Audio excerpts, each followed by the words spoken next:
Time to get this to work.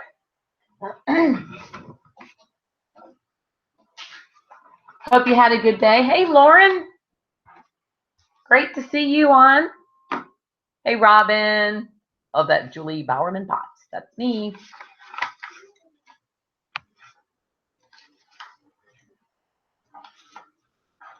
Hey, so you guys get a little bonus because you're on early, or I should say on time. So I found this little clipping. It was from like a director's memo, and I can't see the date. Oh, 1994. Here was a little article. See, I loved um, sharing things even back in the day, even though it's backwards, but it's about your business. And it was a training that I had sent in. Julie Potts of Manassas, Virginia, is the mother of two small children born 14 months apart. She says that planning and organizing enabled her to build her business when her children were infants. She shares the following tips for her Mary Kay career women who are also mothers of infants. This is so funny. Number one was get a cordless phone. Not a mobile cell phone. I said get a cordless phone. My YouTube, check it again, Michelle, because I just went live. So maybe you clicked on it before it went live. Will you let me know, Michelle, if that YouTube link is working? So it was get a cordless phone, use your children's nap time as your phone time.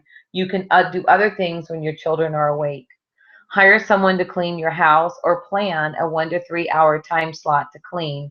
Then don't do it again until next week. Number 4, find a qualified babysitter.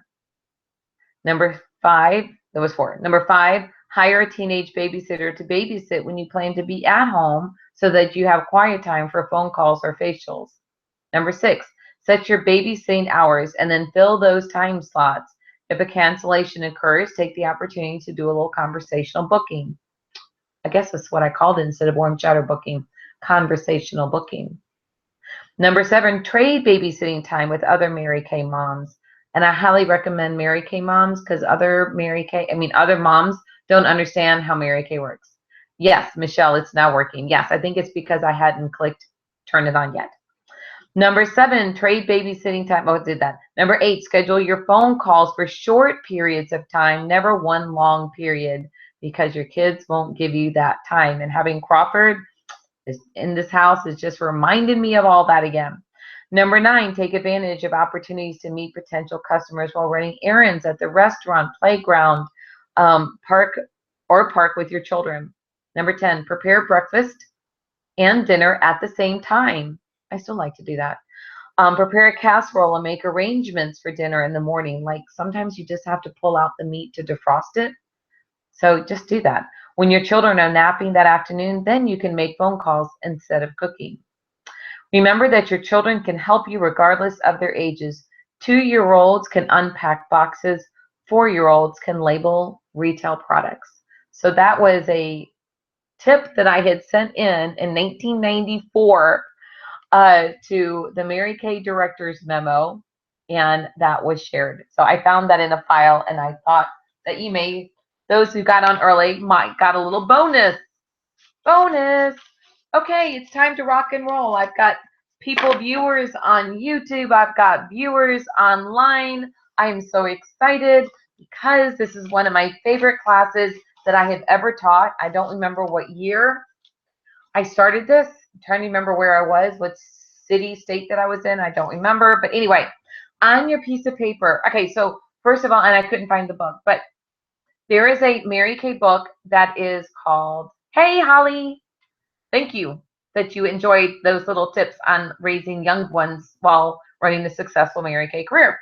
The book is You Can Have It All by Mary Kay Ash, and I highly recommend getting that book. Like go into Amazon or just Google it and see if you can just find someone who's got it, because it is an outstanding book. I'm trying to get my 2 videos close together so I'm not ignoring anybody. Okay, so on your piece of paper, I want you to write, why not you? Why not you? Why not you have a pink Cadillac? Why not you have an extra $6,000 a month to do with what you want to? Why not you that you can go on trips with Mary Kay around the world, or become a national sales director, or be in your red jacket, or maybe you just want to make an extra $100 a week, whatever it is. Why not you? Okay, so we're actually going to use that as an acronym. So WH, yeah, I had to do that. So anyway, WH is why. As we talked about last week, your purpose and your goals are what drive you. Okay, that is what's going to motivate, and that is what is supposed to inspire you. And so goals have a deadline. So if you have a goal of being in your red jacket by August 31st, that's a deadline. And that deadline doesn't change until the end of the deadline. Hi, Elizabeth. Doesn't change until the end of the deadline. So if your goal is to be in your red jacket and be a part of my red club, come on, guys. I'm sending out some awesome red club packages to the entire national area, our future national area, every month that you have at least 3 active team members.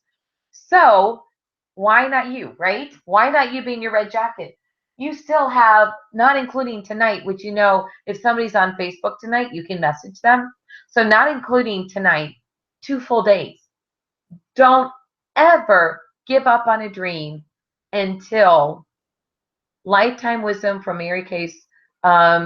Anyway, Michelle just posted. It's $4 with shipping on Amazon. So click that link that Michelle just gave you guys, and you can have it all booked by Mary Kay. So goals with the deadline, and the deadline does not change until it's over. So midnight on the 31st, then we can reevaluate if you're not in your red, or if you're in your red, and if you're not in your red, what happened? Okay, so here's a little extra training. If you're not getting results in your business, it's one of 3 reasons. Attitude, what are you thinking about? What limiting beliefs are you believing? The second one, are you doing enough numbers, talking to 10 people, maybe 2 bookings, not 10 bookings? Are you doing the numbers? And the third is, what are your skills? Are you really following? I would just go way back to what Mary Kay taught us, which is why I'm teaching you guys the Mary Kay way. Because Mary Kay's way worked. It is the foundation. Every national sales director,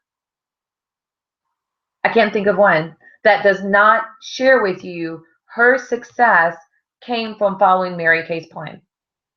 Every one of them. So you want a 6-figure income, not as a director, but as a national, because you can have 6-figure income as a director. But if you want it as a national, with all of the extra perks of being a national, like no deadlines, then that's what you need to look at. Okay, goals. Dreams are like your fantasy. Dreams are that big picture of what you would love to have happen. What is your dream? But a dream isn't a goal. You have to have the goal, but it's driven by the dream. Purpose. Your purpose is your footprint that you will leave behind. It's why you get up and make the phone calls. It's what drives you. So early on, what drove me in Mary Kay was being a stay-home mom. And so I wanted to have a footprint of leaving behind kids that were can-do kids, that were raised by their mom, not by somebody else. And so having that purpose. And then, of course, as we reach that goal, and then moving on to my purpose has become a light, and to be a leader, and to shine for others so that they can turn their light on, to be the best that I can be in order to help to encourage and inspire others, is to be a Christian example, that hopefully I live that out, try to every day to be that example. So if your why is big enough, the how to won't matter. If you know why you're doing this and it's deep enough, my why in starting Mary Kay was to be the stay-home mom. What I needed was at least $50 a week, comfortably $100, but at least $50 a week. And my why was so set that I would find a way, make a way to make things happen. I still will find a way, make a way when my why is big enough, when I want something bad enough, so you've got to decide what is yours. So set a sales goal, create a dream sheet of what you want your life to be like, and then truly find your purpose. Okay, so an example would be dream is to travel the world. Your purpose could be, oh, I wrote that Nicole and I were supposed to go to Greece in 4 years. Oh, that was the Olympics. We didn't get to the Olympics. Anyway, but the purpose is to have a safe, godly haven for my children and their friends. So my dream was really not so much. So the dream was to travel the world, which I do still get to travel the world. Hasn't been Mary Kay style yet, but the goal was, no, I'm sorry. My purpose was to have a safe, godly haven. This was when my kids were home and I was raising them in the house. Of course, they're still kind of here, but to have that safe, godly home to rate for my children and their friends. Okay, this was written, just let you know, like a long time ago. Some of these that I'm like bullet points, I'm like, wait, what did I mean by that? So we'll just have to work through that one together. So anyway, your why, your purpose, your goal, and your dreams. Okay. The why and why not you, that why is you need to understand you. Okay. So you can have it all financially. Let's talk about your money personality. There is respectful money personality. When you respect money, you will attract more. I had read, and maybe this was in Mary Kay's book, but I remember reading that somebody did a test and they put a penny on a sidewalk and the homeless people walked by the penny, but the guy who got out of the Mercedes picked up the penny. So the wealthy person picked up the penny because they had a respect for it, not a love for it, but a respect for it. You will attract more when you respect, when you're a good steward of your finances. Okay, we could even call that a good steward. Frugal, someone who doesn't have an abundance mentality. When you are frugal, sometimes it means that you're holding on so tight that it's not allowing God to give you an abundance mentality. Because in being so frugal is that you're almost like, well, no, we have hoarder. It's almost like you're hoarding because it's like the parable of the servants who got the talents and the one who hid the talent in the ground because he was afraid. And then that was taken from him and was given to the one who multiplied it by 10, took 10 and multiplied it by 10. Are you a spender? That's someone who's irresponsible because all they want is instant gratification. And I'm kind of between respectful and a spender because sometimes I like to spend, but then again, I make the money in order to spend it, but I try to be a good steward of my finances as well. So that means that I don't want to do stupid spendings. Does that make sense? Okay. And then the fourth personality, money personality, is a hoarder. And that is someone who is actually being selfish because you're not sharing your finances with other people. Um, you're not just sharing your finances, but we're kind of like teapots. I use that a lot because we're Potses, Mrs. Potts from Beauty and the Beast. But a teapot, you can't pour into the lives of others what you don't have. But if you don't ever pour out of your teapot, then you can't give to others either. And sometimes that's just not money. Sometimes uh, that's your talents as well. Not just the talents that the money talents, but like your God-given talents. If you're not sharing that with other people, then that's really kind of being a hoarder too. So there is a direct correlation between your money personality versus your selling attitude. Let me say that again. There is a direct correlation between your money personality and your selling attitude. And so I learned this, unfortunately, early on when I had probably more of a frugal mentality because we were really, really broke. And so we didn't have any money. And so I felt like everything had to be done like super, super cheap. Um, mentality. Well, when you're in a state of mind that you're in a frugal mentality and then you go into a selling situation and then you transfer that frugal mentality to other people, well, maybe other people don't, maybe they have a respectful personality and they realize that good skincare is important and they really want quality skincare because it really does make a difference. Okay. So then you're kind of going, oh, well, if I'm treating her like she needs to be frugal, well, here's the best deal. Well, maybe she didn't care about the best deal. Maybe she wants the best product, not necessarily, and the best customer service. So be very careful that you don't transfer your money personality else when you have and you're in a selling situation. Okay, next thing under you is happiness spending versus ego spending. Man, I needed to pull this out, maybe for me. What is your money personality? Does it affect your sales, which we kind of already talked about? Um, so let's talk about money, happiness spending versus ego spending. Happiness spending are things that are aligned with what isn't aligned with your priorities. So let's say I'm in line with my priorities of my purpose when the kids were in middle school, high school, and actually even now, was to have a safe, godly haven for my children and their friends and their children.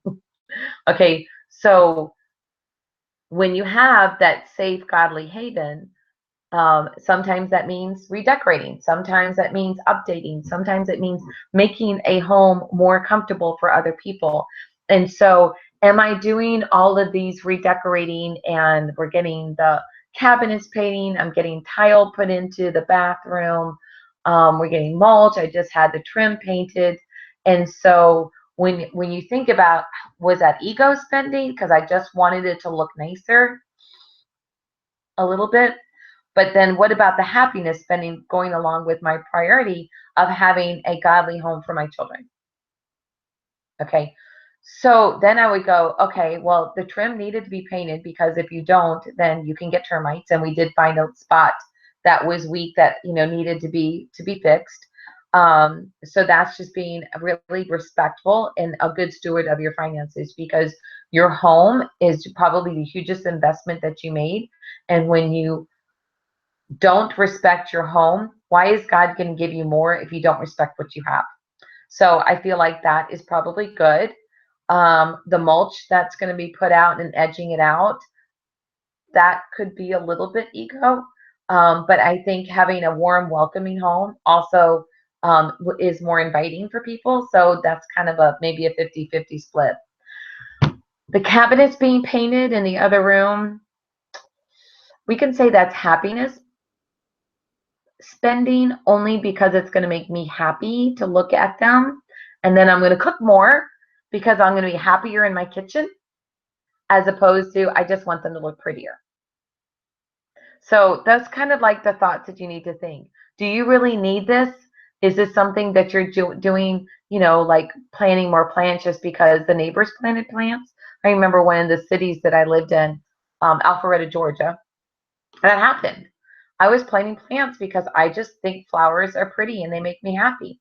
And then my neighbor came and she was kind of half joking. And she said, "Oh my God, Julie, why are you planting plants?" And I was like, "Because they're pretty." And she goes, "Ugh, now I gotta go do my plant beds. I thought I was gonna be able to get away with that this year."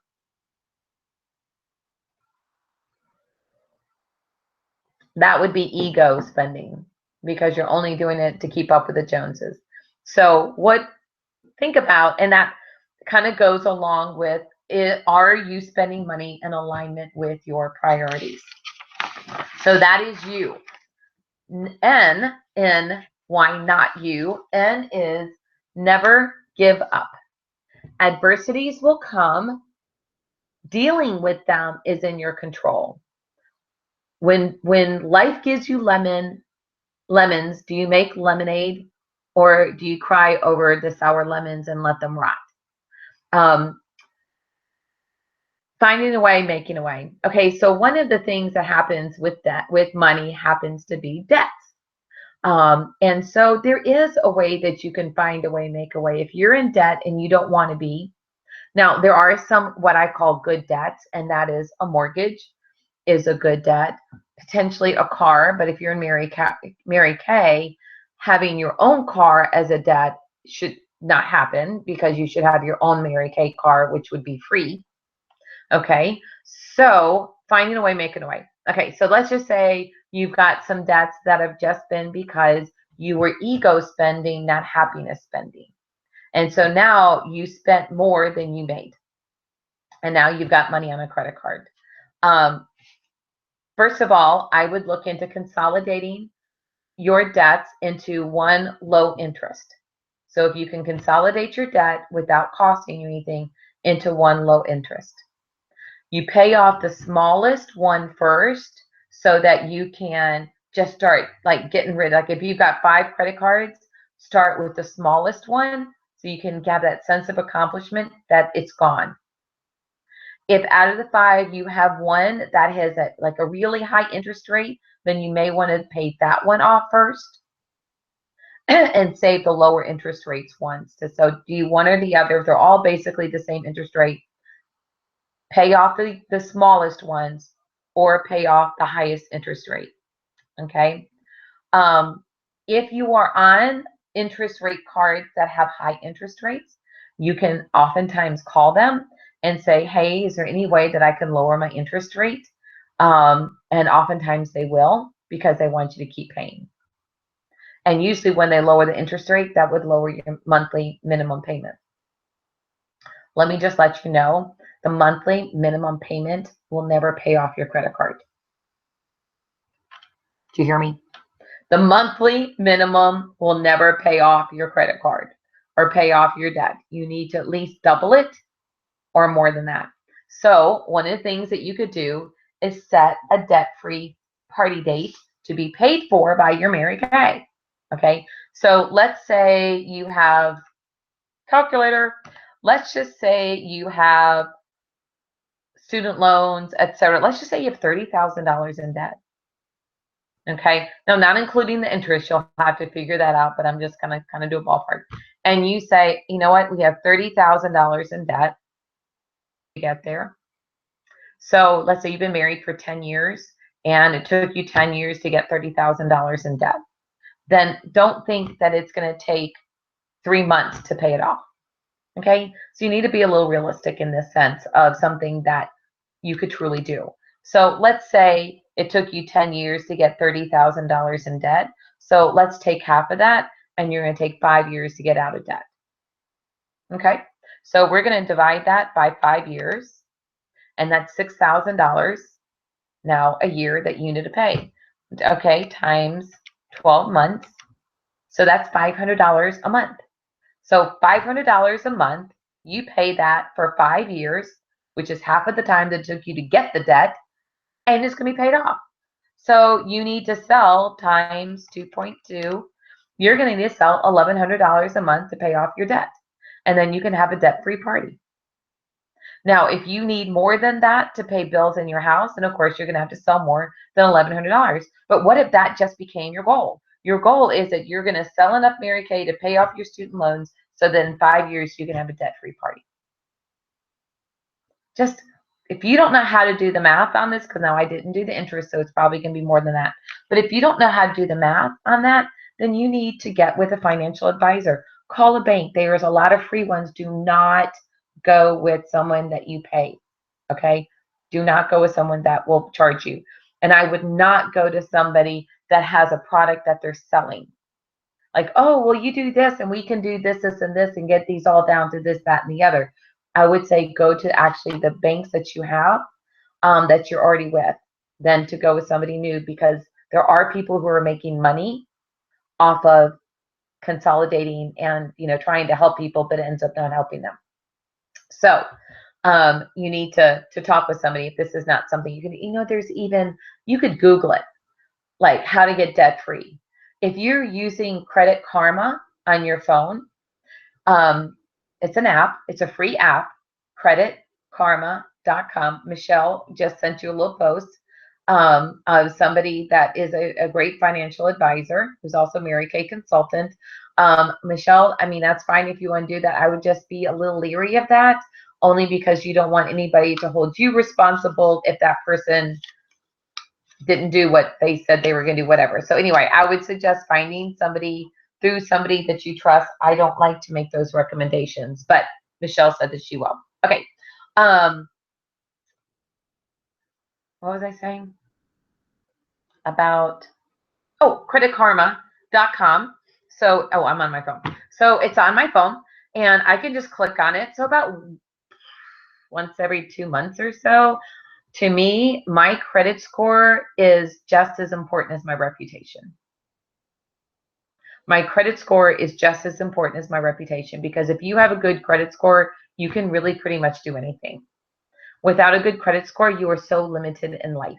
That is the difference between respect, frugal, a spender, and a hoarder. Okay? So I click on it every once in a while. Sometimes I'm just like sitting in the bathtub and I just want to see what it is. And then it will actually give you recommendations on how to raise your credit score. Okay? So, and it's really weird. The credit scores are just like ridiculous. I had to close out some anyway, I had to close out. My credit score dropped because I had too many new credit cards. So I have one credit card that is like 20 years old, and I use that for everything. Except every once in a while, I'll do a same as cash kind of thing. Like I'll open up a Lowe's and I'll do same as cash.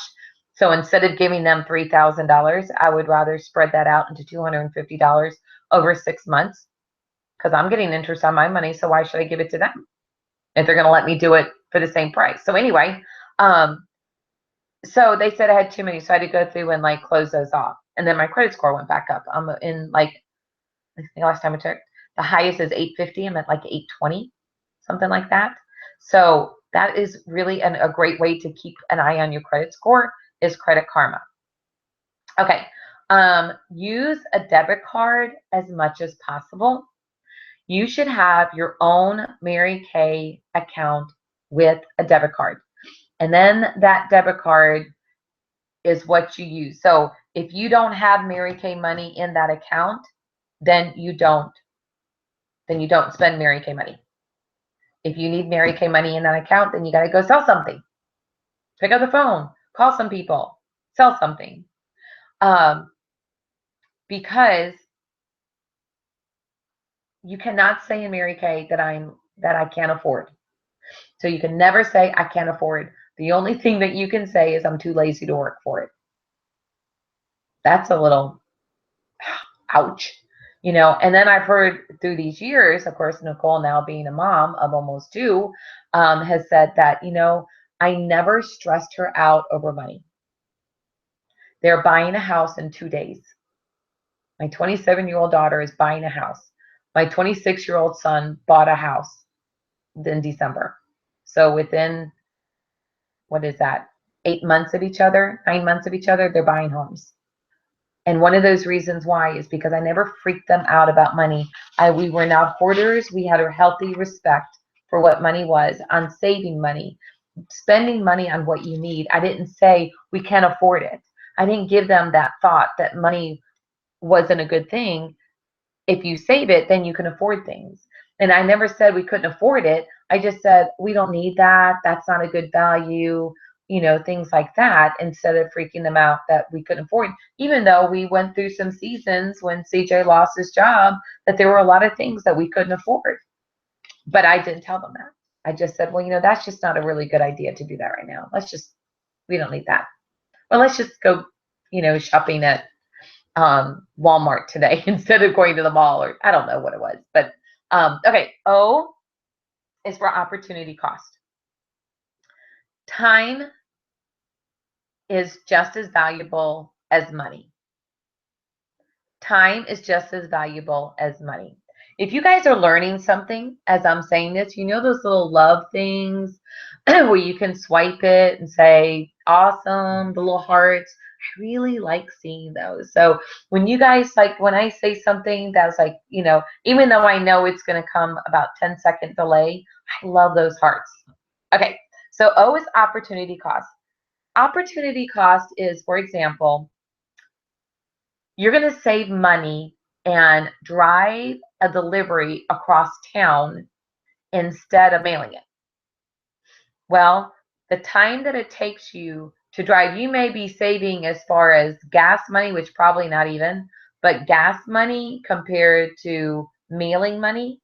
You may think, oh, well, the mailer and, it's going to be $3.35, but it's not going to cost me, it's probably going to cost me $2 in gas, but time.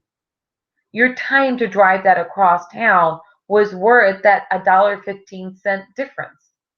Okay, so opportunity costs can steal your time as well as your money. And it's so important for you to understand that your time is money. One of the examples is Mary Kay, at the very first seminar, said, get a cleaning lady. And I thought to myself, oh my gosh, I'm doing Mary Kay to buy groceries. And now I'm supposed to get a cleaning lady? What's that all about? Like, of course, Mary Kay said it, so I thought I had to come home and do it. So I thought about it, and well, what she said was the time that it's taken you to clean your own house, you could do one party and pay for a month of cleaning. Oh, okay. That kind of makes sense. So I went home and I found a cleaning lady and I paid her minimum wage. 26 years ago, it was $5 an hour. And my little teeny house, it only took her 2 hours to do the bathrooms. I had 2 bathrooms, vacuum and dust, and clean the bathroom. Clean the kitchen. So took her 2 hours to do it. I paid her $10 a week. So the opportunity was, now I had the whole house was clean at once, which was awesome. Because before that, my house was never all clean at once. It's like I would do the bathroom one day, 2 days later, I would do the other bathroom.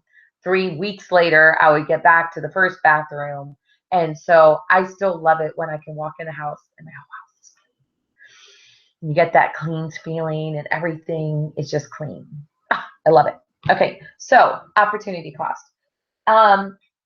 Creating a budget is really important. If you've never done a budget, I'm not saying I live on a budget anymore, but when we first got married, when I first got into Mary Kay, I learned what a budget was. I learned how to do a budget, and it was just estimating. And there's budgets, there's free budget apps on your phone and online. You guys, everything that we need is now just available at our fingertips. So just Google budget calculator, and it'll even give you recommendations of what you could do. Track it for at least 3 months. Okay, track it for at least, hit the like button if you're willing to track your budget. If that's an issue for you, track your budget for 3 months so you can see where you're spending your money. I know that my credit card statement, oh, it's over there now. My credit card statement is mostly food. Why? Because the reason why I joined Mary Kay was to pay for food. And so now the luxury that I love is paying for food.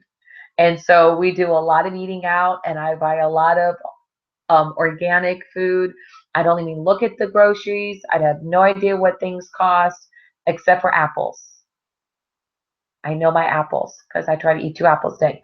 Let me get back to that. I haven't been eating my apples lately. Anyway, 2 apples a day. So I know the price of apples, and that's pretty much it. So track it and see what you're spending and where your money is going.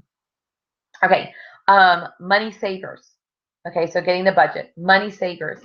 A free Mary Kay car.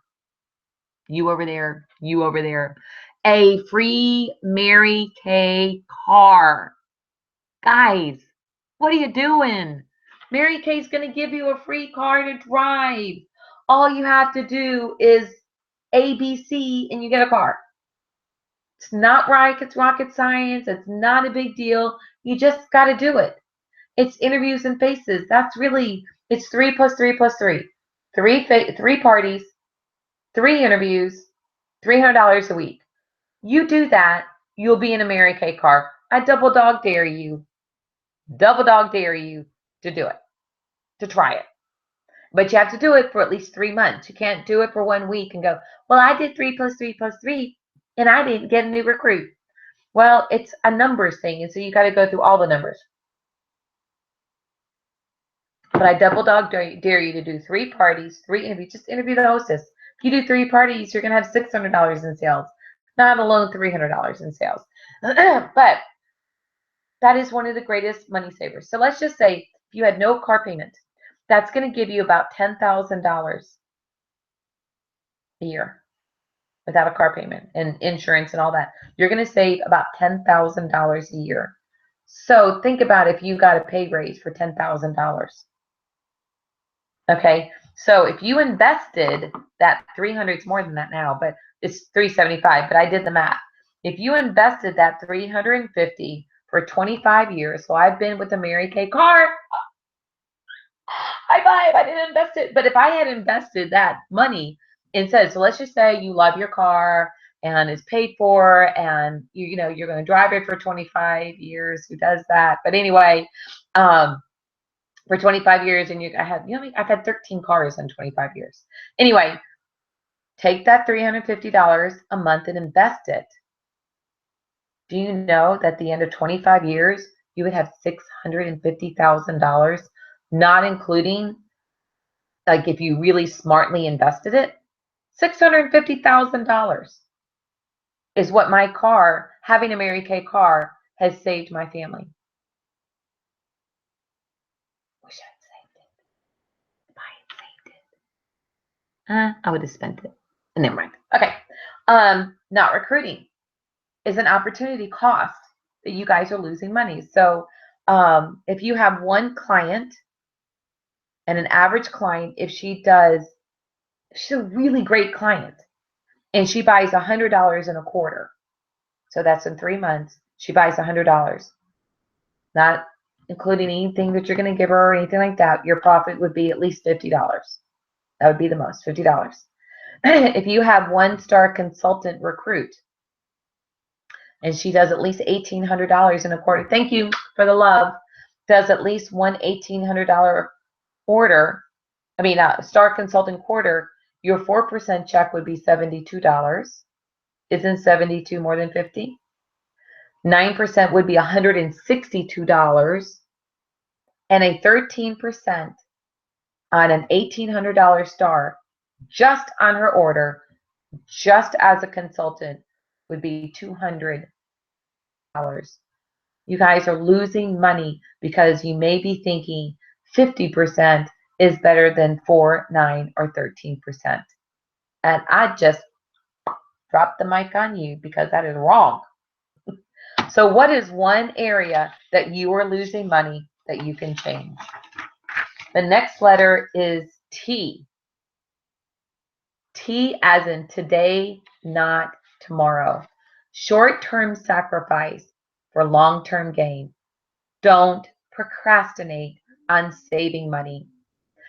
If you save $2,000 for 10 years at 22 years old, just for 10 years, like at 10 years you stopped and just let the money invest, at 67, you'll have $2 million at 67. So at 22 to 32, $1,000 aside, 67, you'll have $2 million. Same thing at 36. Kids are older, blah, blah, 36. For 32 years, you're only going to have $1 million. Do 2,000, start at 36, not at 22, and you do it for 32 years, not 10 years, you'll only have $1 million. Don't procrastinate on saving money. So I told you about taking the car, and you could put that car money aside. You could take your $50 recruiting bonus for every new qualified. You could take that $50 bonus and put that aside. As a director, you could take your bonus. You could say, we're gonna live off my 13% recruiting check and my 13% director's check, but my 10% bonus, we're gonna put that money into savings. So every month, whatever your 10% bonus is, you're gonna put that into savings. Okay, so you can start 5 main areas of investment. 1, home ownership. If you don't have a home, take control over your life and get a home. Like I just told you, you can see I learned this many years ago. I'm thinking that I did this like 18 years ago, and I've passed this on to my kids, and they understand the value of one of the main areas of investment is a home. Okay, college. That is another area of investment, but it also becomes an area of debt. Ooh, I think I froze. All right, you guys may have to switch over because I think I froze on live, so I'm going to go over here and talk to you. I hope they switch. Oh, it just kicked me off of Facebook Live. Oh, it's crashing.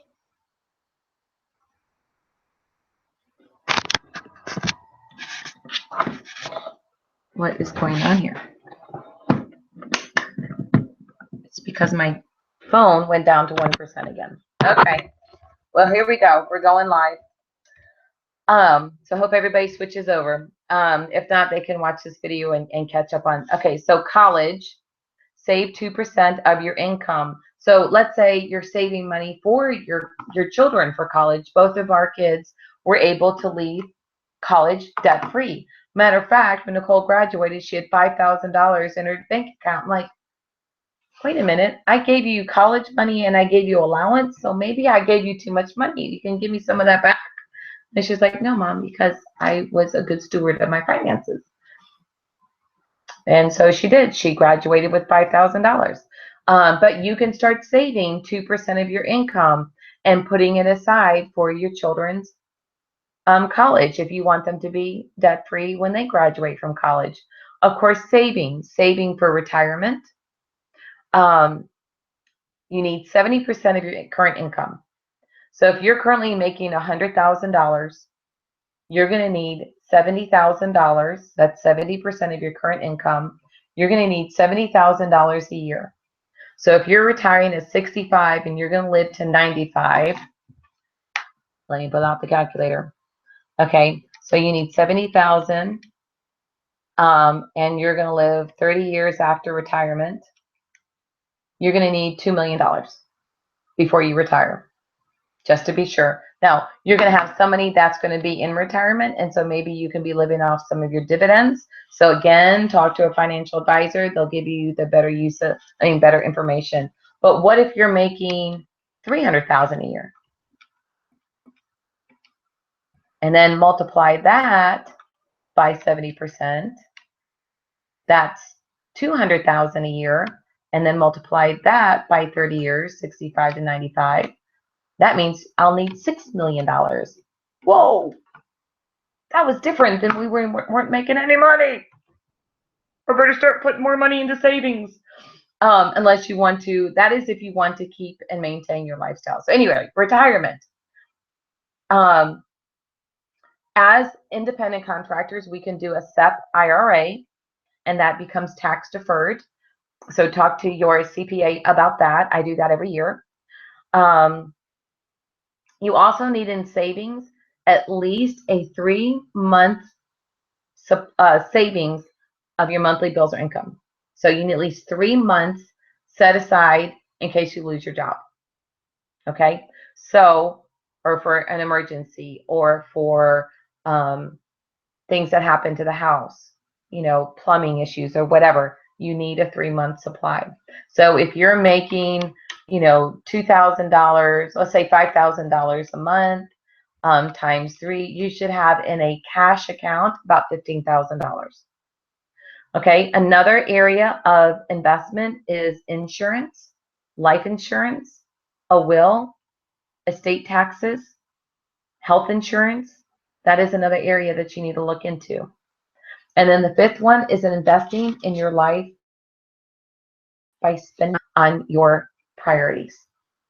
Okay, so you could go through and you could actually have a financial advisor sit down with you so that you can map out how much money that you make goes towards your home, if you're paying for your college or your children's college, savings for retirement, savings for a nest egg.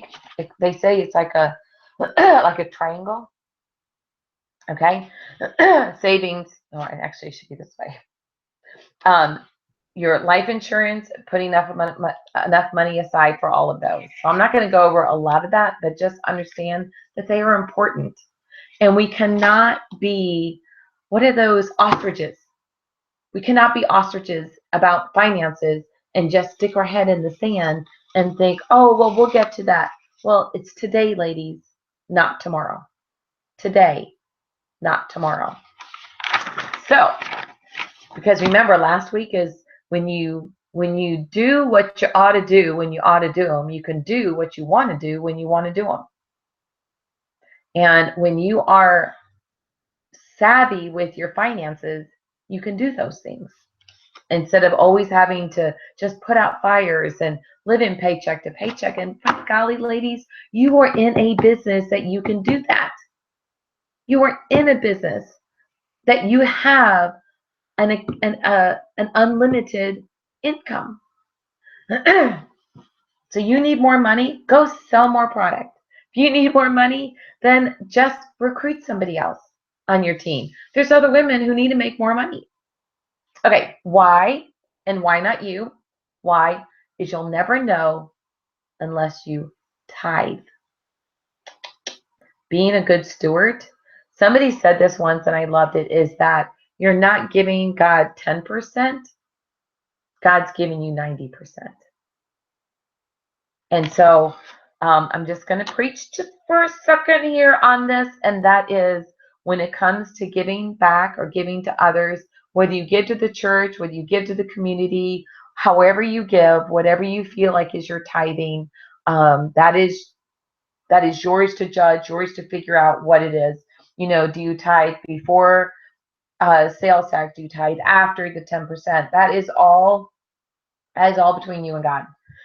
I'm not going to talk about what that is, but you will reap what you sow.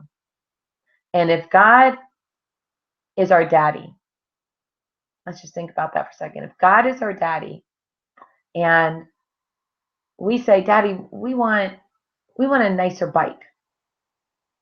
And the bike we have is always left out in the rain. And the bike we have, you know, you leave it at your friend's house. And the bike you have, you're not a good steward of it. Why would you buy your child a nicer bike? Chances are it's not going to happen. I hope not. Chances are it's not going to happen. So why would our Father do the same for us? That was something early on that I think it was when I read this, or at some point, I really, really took that to heart. You will not get more if you are not grateful and good with what you have. If you are not grateful for what you have even, why would God give you more? So be grateful and reap what you sow. You can't outgive God. Mary Kay said that to us all the time. Girls, you can't outgive God. That's why we go give, not go getters. What can we give? Okay. So, tithing is also an abundance mentality. That means that you believe more can come, and that kind of takes you away from being a hoarder. Oh, I said here that never say I can't afford. You can say I'm too lazy to work for it. There's so many resources and how to get out of debt, how to buy a home. Don't accept defeat. You can. You can achieve your dreams and your goals. And having that attitude of gratitude, don't accept mediocrity. Stop connecting money to pain. Be thankful for the lights. You know, if you've got the money to turn your lights on, be grateful for the lights. If you've got just enough money right now to get cereal and milk to have for breakfast, lunch, and dinner, be grateful for that. Because the more you whine and complain, the less likely it's going to be like them in the desert. 40 years, they mully-grubbed and complained and whined and murmured. Oh, this and that. Well, God hadn't done this yet. Well, you know what? He's not going to when you start being grateful for what he did give you. Be a money magnet. Write that down. I am a money magnet. Money comes to me effortlessly. Money comes to me effortlessly. And you know, I started to affirm that early on in my career. And it always seemed like I'm so grateful. I'm so grateful. There were so many times that, you know, money was tight. And then all of a sudden we would get money back for overpaying a doctor bill. Or we would get money because we overpaid our escrow. Or, just random stuff. Like CJ would get a random bonus, you know, or my month would be really good. And what I calculated as my check was wrong, and it ended up being, you know, $500 more because I forgot this bonus or that bonus. And so be a money magnet, not a love of money. Don't love money. more than you love people and more than you love God and more than you love your family, but respect it, appreciate it, and be grateful for what you do have. Oh, and why not you is organize and balance. Balance your checkbooks, balance your priorities, use your weekly plan sheet, balance your time, simplify, delegate, systemize, simplify your life, unclutter your life. Every once in a while, I need to rearrange my office and I have to unclutter it because sometimes when there's so much clutter, it just kind of weighs me down.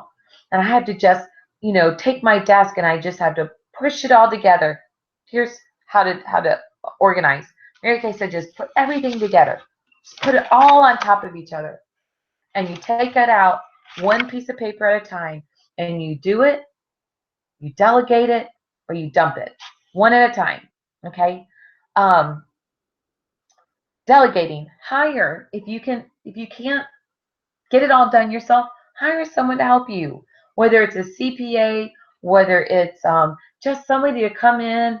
And if you hate to clean your house, hire someone to do it. Why live your life hating your house? Do you know I've had a cleaning lady for 26 years? 26 years. Because you know what somebody told me, besides Mary Kay? Somebody said, you know what, your kids aren't going to remember how clean your house is as much as they can remember how much time you spent with them.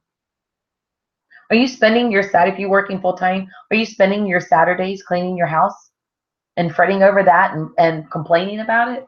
Be grateful. Clean your house with gratitude if you have to clean your house. Clean your house with gratitude. Be grateful that you have a house to clean, even if you're renting.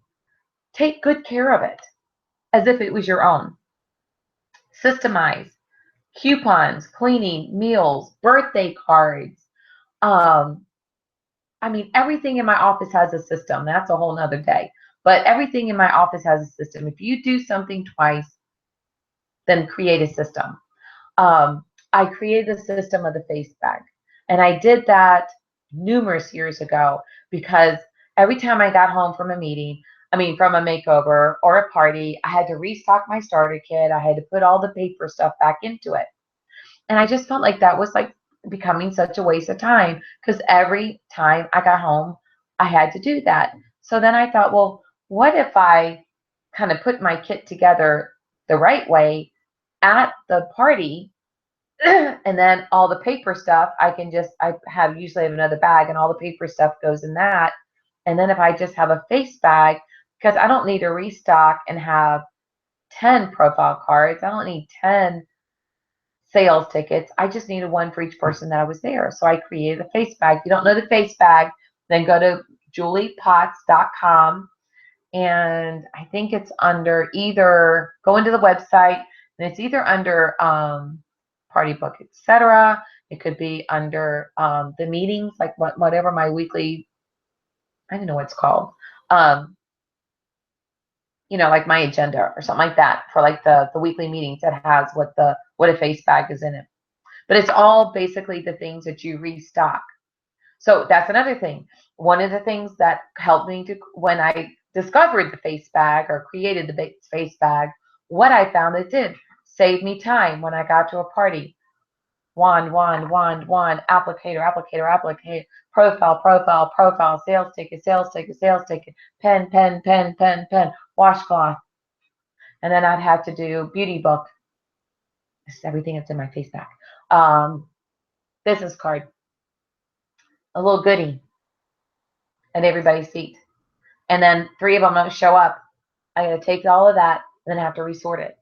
Take all of that and resort it. So I take the face bag and I just set it on their tray and I'm set up. And when they show up, they pull everything out of the bag and I'm ready to go. If they don't show up, I just grab the bag and I drop it in my starter kit. Okay, so systemize anything that you're finding that is taking too much time. Systemize, organize, and balance. Work hard to play hard. I work hard so that I can play hard. The last one, I got 6 minutes. The last one is you. Understand your family's role in your business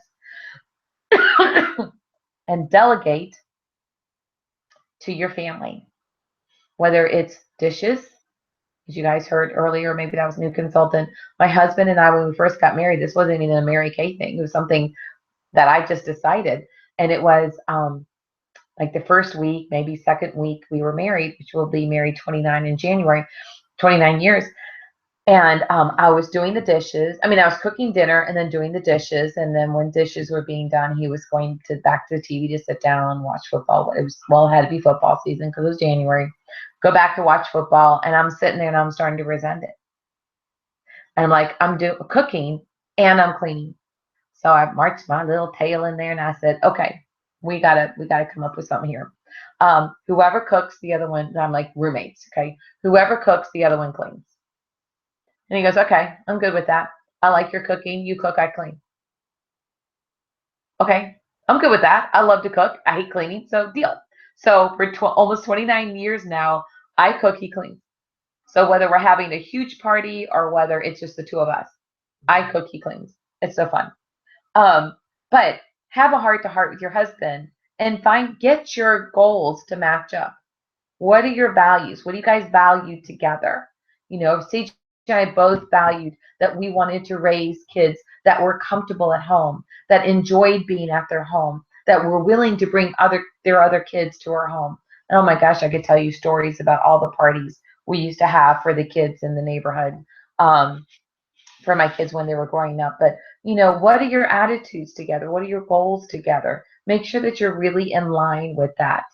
Okay, it's so important for that.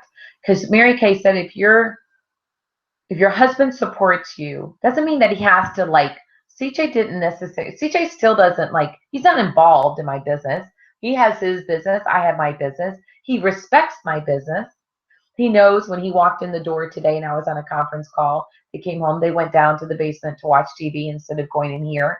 I mean, so he respects it. He always watches the kids for me. When I tell him I need to go out of town, he never whines and complains and says why. Because he knows that he trusts that I am in alignment with our goals for our family. And I'm not going to do things that are not in alignment with what our goals are for our family. And so that was really important. Children, it's not what's taught, it's what's caught. And it's what they see you do that is more important than what you tell them. So be what you want them to see. Be what you want them to see. So one of the things that I chose in learning that really was right about the same time, it's been about 20 years ago, I guess, was that I decided that I didn't want my kids to grow up and be partiers. Probably because I was a pretty girl. And so I didn't really want them to go that route, even though there was some fun to it, but there was really a lot of heartache to it too. And so I chose to be by not drinking. And so that I'm not, there's no condemnation. I serve alcohol at my house. I'm not like a teetotaler or anything like that. It's just that I chose not to because I wanted to be what my kids, I wanted to be what they see. And so what I wanted to raise them is that you can have fun without alcohol. You can still be a party girl without it. You can still have fun. And you know, both of mine never went through that. Both of the kids had a really healthy kind of feeling about alcohol. It's like, you know, you can have wine, you can have beer, but it wasn't like a drunk fest. And I really feel very proud of myself in that sense that I made that decision. But a lot of this is things that I was taught through the Mary Kay of how to raise them, you know, what to pass on to them. So with your children, you know, you've got to be what you want them to see, which is what you want to teach them. It's not what's taught, it's what's caught.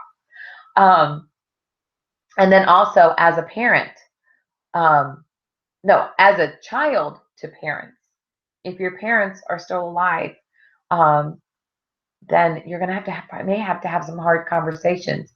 You know, do they have a living will? Do power of attorney? What's their mortgage? What's their insurance situation? You know, there's so many people that are with Alzheimer's and Parkinson's and things that are so debilitating, that they're still with them, but they can't make those decisions. And those decisions need to be made before they get into that state of mind. And I know that it's tough and it's hard and we don't want to do that, but those kind of conversations have to be had with your parents. on finances.